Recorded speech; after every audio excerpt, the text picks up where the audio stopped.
चार ग्लास घेतले माझ्या हातात. एकामध्ये सरबत ठेवली, एकामध्ये पाणी ठेवलं, एकामध्ये दूध ठेवली, एकामध्ये मदिरा ठेवली. सांगायला लागतं ना तसं, पण पाहिजे त्या गोष्टी ज्या कधी कधी लागतात त्या गोष्टी ज्याची जरुरी आहे. तर भरलेली मी ग्लास अशी दोन्ही हातात ठेवली. बरं का, पाणी आहे त्याच्यात. तर मी विचारलं, हा ग्लास कशाचा आहे? पाण्याचा. बरोबर असा. दूध आहे तो दाखवला, हा कशाचा आहे? दुधाचा,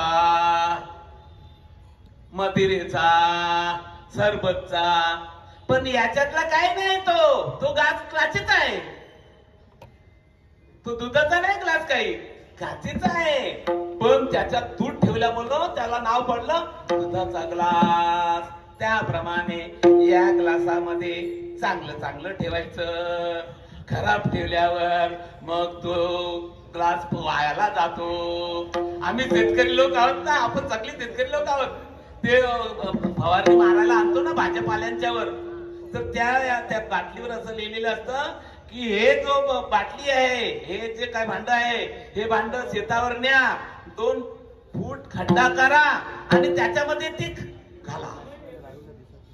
असे जे काही खराब वस्तू ठेवतात ना या ग्लासामध्ये, त्यांना खड्ड्यात घालायला लागतं. विठ्ठल विठ्ठल.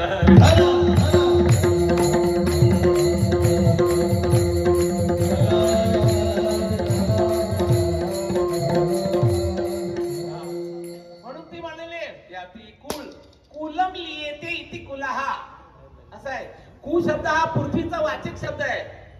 पृथ्वीचा वाचक शब्द आहे. आणि या पृथ्वीमध्ये कितीतरी कुलांचा लय झाला.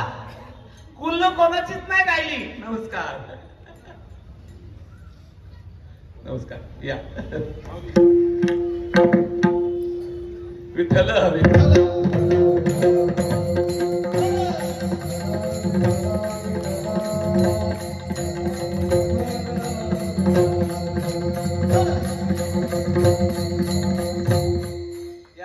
मला कुलवाद याती काही राहिली नाहीये. बस गेले हरपोनी श्रीरंगा वाचून आणून येणे, देवा वाचून मी काही दुसरं जाणत नाहीये. अबे लोक बोलतात ना, कार्ती तुला काही अक्कल आहे की नाही? लोक आम्हाला नाव ठेवतात. असं आहे. सांगू आपल्याला, सत्यासाठी जे झगडणारी आहेत ना, त्यांना लोक नाव ठेवणारच. ज्ञानेश्वर महाराजांसारख्यांनी काय गुन्हा केला या जगाचा, पण त्यांना जितकं सहन करायला लागलं तितकी कोणालाच नाही सहन करायला लागलं. वाल्या कोल्याला पण नाही तेवढं सहन करायला लागलं. केवळ पापाची मूर्ती होता तो. म्हणून एक आपण ध्यानात ठेवलं पाहिजे, आपण चांगलं जर वागतोय ना तर लोक काय बोलतात याचा विचार आपण नाही करायचा. बस आपलं ध्येय जे आपलं जे लक्ष्य आहे ना, जे प्रयोजन आहे, तो उद्देश आहे, तो उद्देश आपण पूर्ण करायचा. असा आहे. विठ्ठल विठ्ठल.